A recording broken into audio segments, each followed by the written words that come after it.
What if I told you that the oldest joke ever recorded, a joke that survived 4,000 years, 2 collapsed civilizations, and the near total extinction of an entire language, is a fart joke?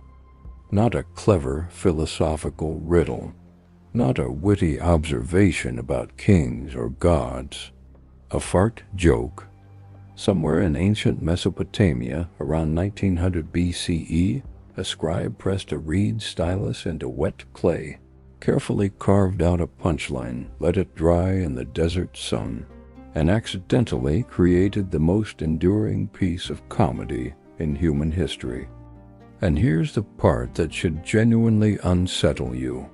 When researchers finally decoded it 4,000 years later, they laughed. That means something profound, something researchers couldn't ignore. Because if a joke can survive the collapse of entire civilizations and still land, what does that tell us about what it actually means to be human? Stay with me, because this story goes much deeper than you think. The year is roughly 1900 BCE.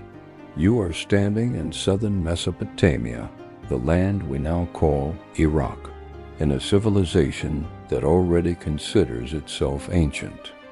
The Sumerians have been writing for over 1,000 years. They have built towering ziggurats that scrape the sky. They have established legal codes, agricultural systems, and vast trade networks stretching thousands of miles.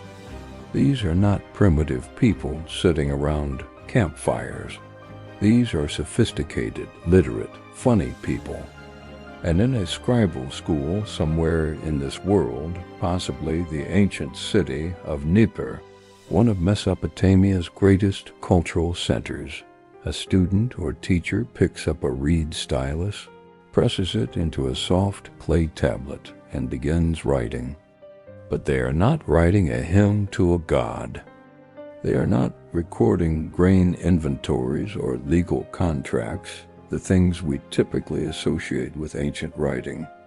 They are writing jokes, actual, collected, deliberately preserved jokes.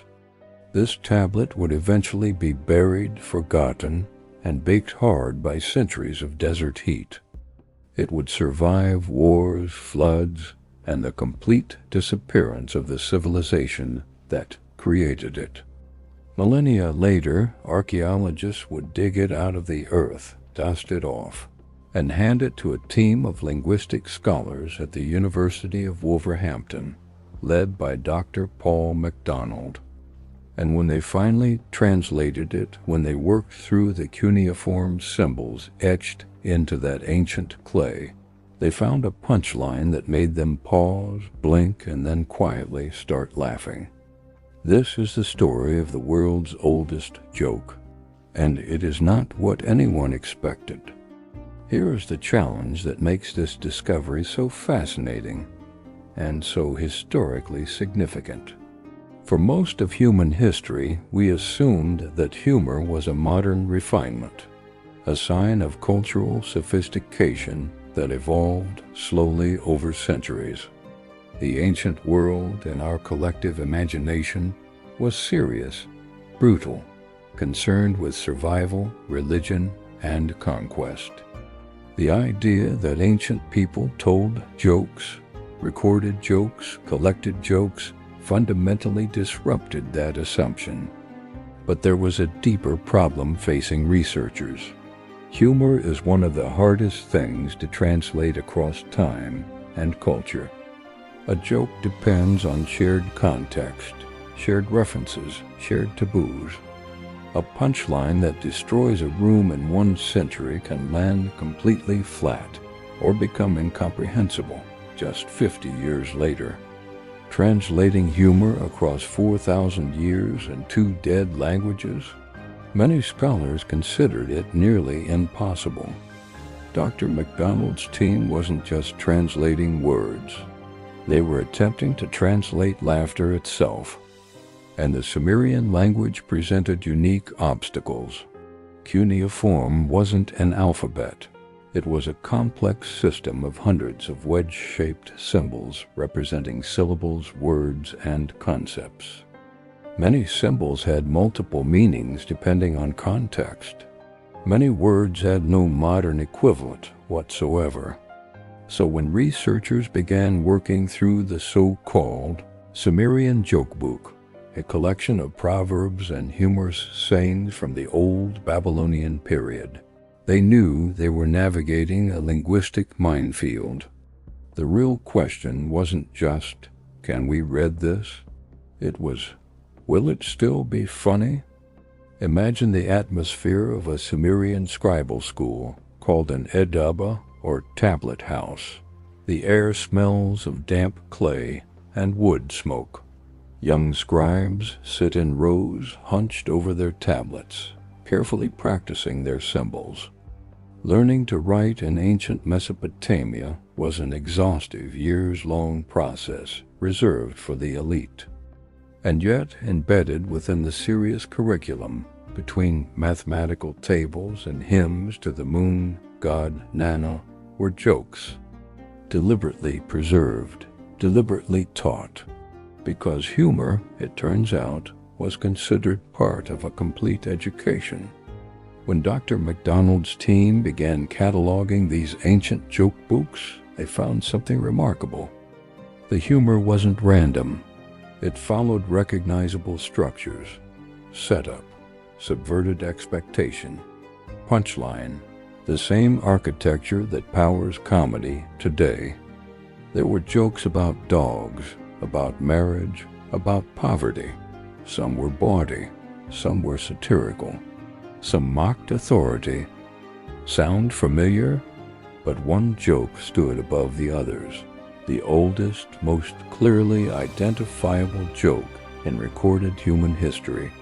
Translated from Cuneiform, it reads, something which has never occurred since time immemorial. A young woman did not fart in her husband's lap. Let that land for a moment. The joke works on a classic comic principle, stating something as a miraculous, unprecedented event, something that has never happened, when the humor lies in the obvious implication that it happens all the time. It's subverted expectation. It's relatable domestic life wrapped in mock epic language. Nearly 4,000 years old, and structurally identical to jokes told on television last night.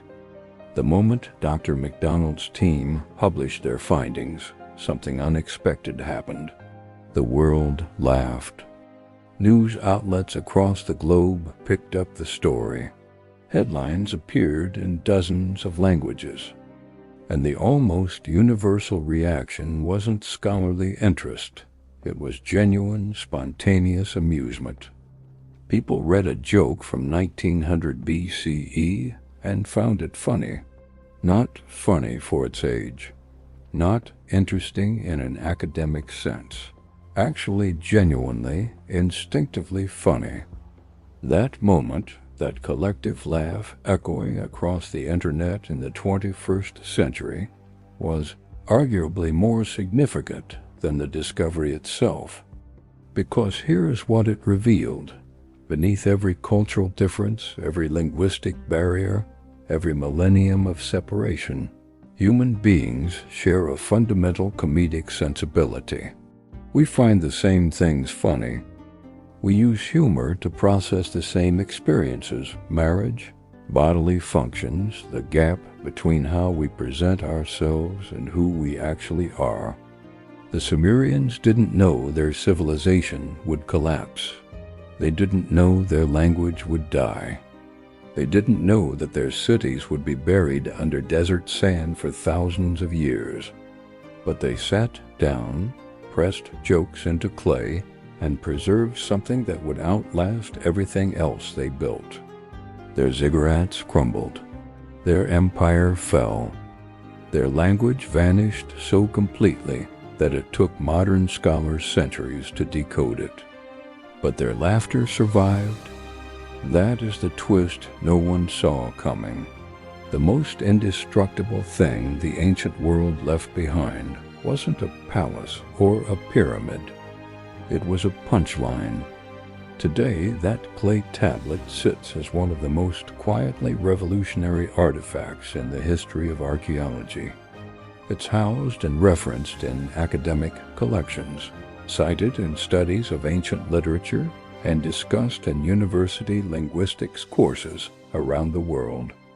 Dr. MacDonald's research didn't just give us the world's oldest joke.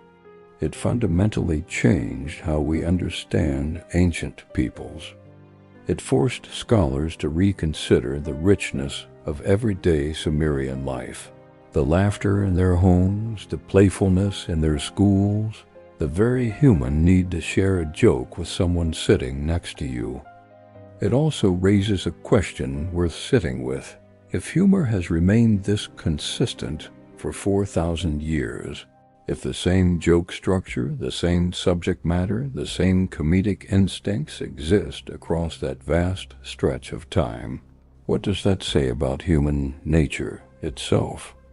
Perhaps it says that the things which feel most essentially human, love, fear, grief, and yes, laughter, are not modern inventions. They are ancient inheritance. We didn't develop a sense of humor as civilization advanced. We arrived with one. The Sumerians knew something we sometimes forget, that laughter isn't frivolous. It is evidence of shared humanity. It is proof that across every barrier of time, language, and culture, we recognize each other, one fraught joke at a time. And that is the story of the world's oldest joke, 4,000 years old, carved into clay, and still capable of making people laugh. Now I want to hear from you in the comments. Do you think this proves that human nature is fundamentally unchanged? Or does it surprise you that our oldest recorded humor is toilet humor and not something more sophisticated? Drop your answer below. I genuinely read every single comment, and this is exactly the kind of conversation I love having with this community. If this story made you think or made you smile, hit that like button. It genuinely helps this channel reach people who love history told this way.